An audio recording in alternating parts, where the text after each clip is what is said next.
laman akong nalasang tamis. Maasim. Ayan, hinog na yung plum, oh.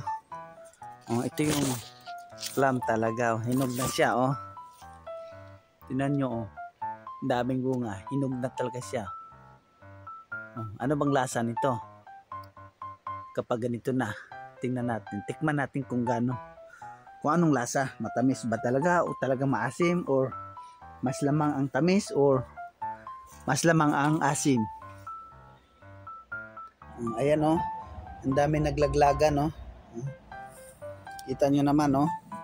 Naglaglagan na sa hinog na.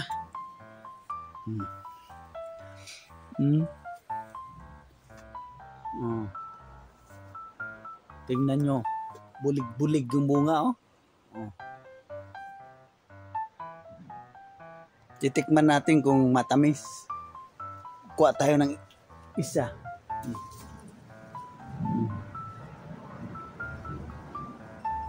Tikman natin kung matamis.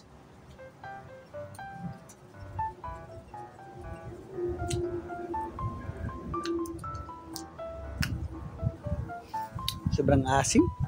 Asim lang yung nalasahan. Wala man akong nalasahang tamis. Maasim.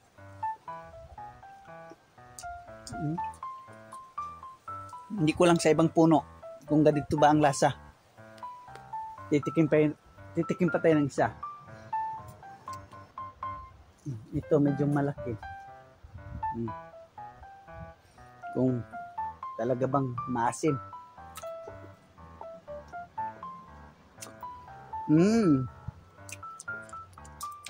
Ito matamis. May konting asim. So ano pala talaga? Hindi pala lahat ng bunga ay maasim na maasim. May matamis pala. Konting asim lang. Masarap to, masarap. Masarap na nakuha ko. Sarap. Nagustuhan ko na siya.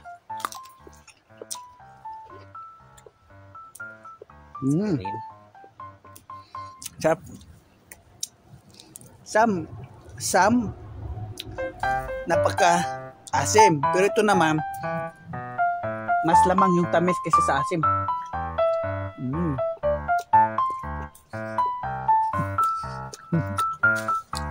Masarap siya, guys.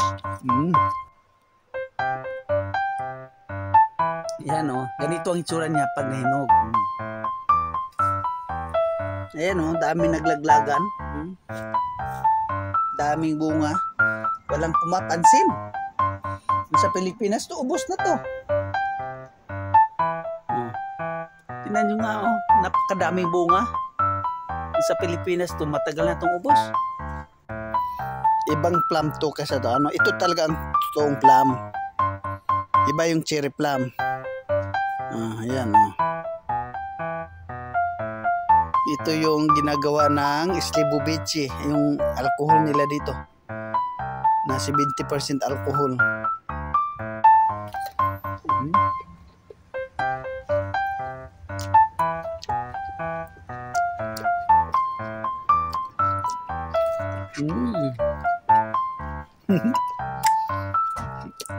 May sobra namang asim. Mas lamang ang asim kaysa sa tamis. Iba-iba ang ano niya.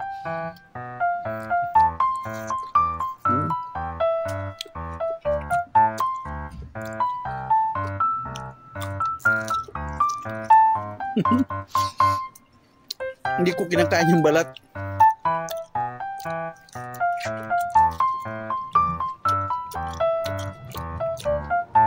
Maganit yung balat.